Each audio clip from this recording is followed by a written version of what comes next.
Giovani, buongiorno e ben ritrovati sul canale di Neolis 1926. Per prima cosa iscriviti al canale, è gratis. Questo video doveva uscire ieri sera, ma siccome ieri sera sono tornato a casa a mezzanotte e 40, a cosa lo faccio uscire a fare un video di Napoli-Mantova dove si va a parlare della partita, e quindi ve lo beccate oggi alle ore 3. A mezzogiorno è uscito Bully, episodio 16-17, ma non mi ricordo nemmeno che episodio è, andatelo a vedere.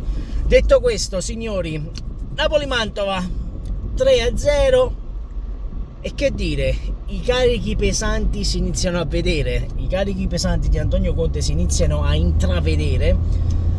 Però ragazzi, devo dire una cosa, io una cosa ve la devo dire, perché ce l'ho qui, ad canza un coppo stomaco, glielo dite a Carlo Alvino che sono delle cazzo di amichevoli e non è una partita di UEFA Champions League? Glielo dite, me lo fate questo cazzo di piacere, SSC Napoli, glielo dite?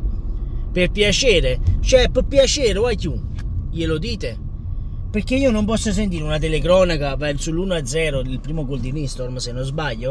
Oh, Nistorm, incredibile, Nistorm! Cioè, frate, stai pazziando con Mantova, un amichevole col Mantova stai facendo. Il gol di l'Eurogol di Nistorm. Cioè, ragazzi, tutta questa euforia per una cazzo di amichevole. Anche meno, caro Carlo, anche meno, per piacere. Poi vabbè, arriva il secondo gol di Spinazzola, 2 partite, 2 gol. Questo è per tutti quei coglioni, scusatemi la parola, per quei grandi intenditori qui su YouTube. Spinazzola, un parametro 0, giocherà massimo una partita a stagione. Nelle ultime 2 stagioni 77 partite.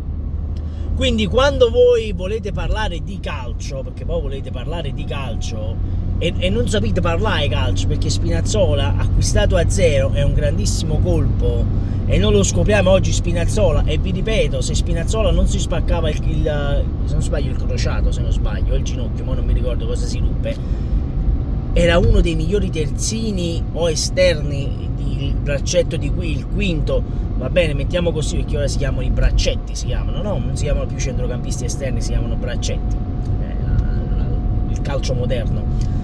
Era uno dei migliori in Italia Spinazzola, poi ha avuto quello che ha avuto, si è infortunato. Però io mi pongo questa domanda, va bene, perché poi no, è uscito il video dove si parla di Conte che ha bocciato questi 9 giocatori e tutto quel che si voglia, no? Addirittura io ho sentito gente oggi, questa mattina, ho letto articoli, il Napoli vince la seconda partita ma la difesa balla. Che cazzo significa? Ragazzi, siamo al 9° giorno di preparazione, seconda partita amichevole. Voi dovete guardare l'intensità, nemmeno il risultato, voi dovete guardare l'intensità. L'intensità si inizia a vedere, ragazzi, voi questo dovete capire. No, la difesa, però Rafa Marini è cascato e quello stava per segnare. E sti cazzi, anzi è meglio, se il Napoli prende gol è meglio, perché poi da lì puoi capire dove devi andare a migliorare, va bene? Però già che mi iniziate a criticare già Rafa Marini è un bidone, è un puzzotto, non è buono, cioè, ragazzi, vi supplico, perché se arriva Hermoso, voi siete cazzi di criticare pure Hermoso, perché il bello è quello, voi siete cazzi di criticare anche Hermoso. E Conte l'ha detto, finalmente si iniziano a vedere i lavori di questi giorni intensi, duri, e poi dobbiamo aspettare i nazionali. Lui l'ha detto, io mi aspetto che i nazionali, quando vengono, dopo che si sono riposati, devono andare il doppio rispetto a quelli che ci sono ora. Non c'è cazzi, non c'è cazzi. Ragazzi, qui è così. Qui alla guida c'è un signor allenatore. Quando io vi dissi la preparazione di Conte è così, è estenuante, ma poi ti dà i suoi frutti, non avremmo il calcio più bello del mondo, il gioco più bello del mondo, questo lo sappiamo. Però Conte a fine partita dice una cosa importantissima: dobbiamo pensare ad attaccare. Tutti quelli che dicevano Conte difende il risultato e poi va in contropiede, la difesa era ultra alta ieri, questo l'avete notato che la difesa era altissima? L'avete notato o avete notato Rafa Marini che era caduto? perché poi dobbiamo parlare pure di questo. L'intensità in mezzo al campo, va bene? L'intensità, il gioco veloce, gli esterni che si buttano dentro, e non a caso Spinazzola fa il secondo gol simile a quello che fece col Valdinon, inserimento alle spalle e ti vai a centrare in mezzo. Ragazzi, voi dovete, dagli amichevoli bisogna guardare questo, non il risultato. A me che se tu vincevi 8-0, 9-0, e che me ne fotto, è una goleata, ma che me ne frega. A parte non avrei mai voluto una goleata, voglio sinceramente, perché già il primo gol di Alvino a Girit, cioè voglio, ma che resta, che cos'è? Che cos'è questo lamento? Che cos'è? Visto? Ha segnato Spinazzola, una spinazzola alle ossa della squadra, cioè voglio, ma basta, ti supplico, sei ridicolo, Cristi Dio. Però funziona così in Italia, chi lecca il culo, e lui l'ha sempre fatto a leccare il culo alla società SSC Napoli, questi sono i meriti. È come Chiariello che farà le radiocronache su Radio CRC, ma tu guarda un po',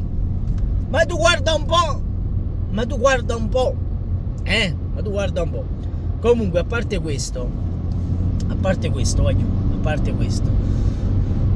il Napoli c'è,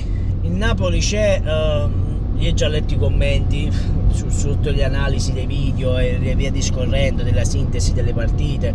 Napoli da scudetto, il Napoli di qua, il Napoli di là, avete vinto lo scudetto di luglio, cioè i classici sfottò che ci fanno tutti gli anni, no? Naturalmente. Però il Napoli, se voi guardate l'arco dei 90 minuti, io mi dispiace, il secondo tempo non sono riuscito a vederlo, perché mi sono riuscito a vedere solo il primo tempo, perché naturalmente, essendo a lavoro alle ore 18, per me è un problema grande vedere le partite del Napoli, anche se il titolare non mi dice niente, anzi, povero gatto, hanno acceso gatto, non mi dice niente, però per questione di rispetto non le guardo le partite, vabbè. Però quando sono alle 8:45, quando sono le 9:15, che c'è venuto il boom del lavoro, mi metto la partita e ma guardo, questo lo sapete, perché poi naturalmente devono uscire post partita, e questo almeno un minimo di partita la voglio vedere per parlare, no? Comunque, detto questo, come detto, i carichi si iniziano a vedere, il gioco si inizia a intravedere, ragazzi. Questa difesa ultra alta che dice Conte è qualcosa che si inizia a vedere. Nella prima partita non l'abbiamo vista, ma perché? Perché il Napoli aveva iniziato da 5 giorni, se non sbaglio, la preparazione. Oggi, che è il 10° giorno, ma non vorrei dire una stronzata, forse il 10° giorno di ritiro, si iniziano a vedere i frutti, inizi a vedere l'intensità, e si inizia a vedere soprattutto Antonio Conte incazzarsi, euforico, arrabbiato per un passaggio sbagliato. L'ha detto, se non sbaglio, non mi ricordo chi l'ha detto a fine partita, ha detto Conte è lì, Conte ci pressa, Rachmani se non sbaglio, Conte ci pressa perennemente, vuole perennemente da noi attenzione e non dobbiamo mai mollare. Quando Conte dice bisogna attaccare, non bisogna chiudersi dietro, perché nel calcio moderno chi si chiude dietro perde la partita, io voglio 90 minuti di intensità, ma con noi, con il pallino del gioco in mano, non agli altri, ci dobbiamo mangiare il campo. E questa è la grande differenza fra questo Napoli di Antonio Conte, che quando va in conferenza stampa dice i passati della passata stagione ci sono, ma noi li dobbiamo superare, e non Rudy Garcia che quando parlava però di qua, sai, no, non ti dava mai una risposta di calcio, ti faceva un giro enorme, vabbè, e poi non andava mai a parlare un cazzo Garcia. Invece con Conte no, va bene. Però ecco, ragazzi, io sono fiducioso, vista la partita di ieri. Il Napoli ha giocato una buonissima partita. Quando vi ho parlato di Possanzini, no, ho detto, ma chi è Possanzini? Possanzini, l'allenatore del Mantova, perché mi sbaglio sempre con Modena, del Mantova, ieri ha fatto una bella partita il Mantova, e questo lo dobbiamo ammettere, Se siete onesti, dite che il Mantova ha giocato una bella partita, se siete onesti, non fate bastardi, Mantova, no, ha giocato una bella partita, il Mantova gioca veramente bene. Possanzini, a fine partita, quando tu mi dici Napoli, ma tu dici solo stronza, a fine partita Possanzini davanti ai microfoni ha detto sì, Aurelio De Laurentiis mi ha cercato quest'estate, però io ho rifiutato. Ragazzi, allora vedi quando Neapolis dice le notizie di calciomercato e E allora vedi che c'è sempre qualcosa di vero sotto. Comunque, detto questo, fatemi sapere voi cosa ne pensate qui sotto nei commenti. Migliore in campo ieri, secondo me, è andato Spinazzola. Io sono amante di Spinazzola, non ci stanno cazzafa. Detto questo, fatemi sapere voi cosa ne pensate qui sotto nei commenti. Sempre e comunque forza Napoli. Ciao, aiuto!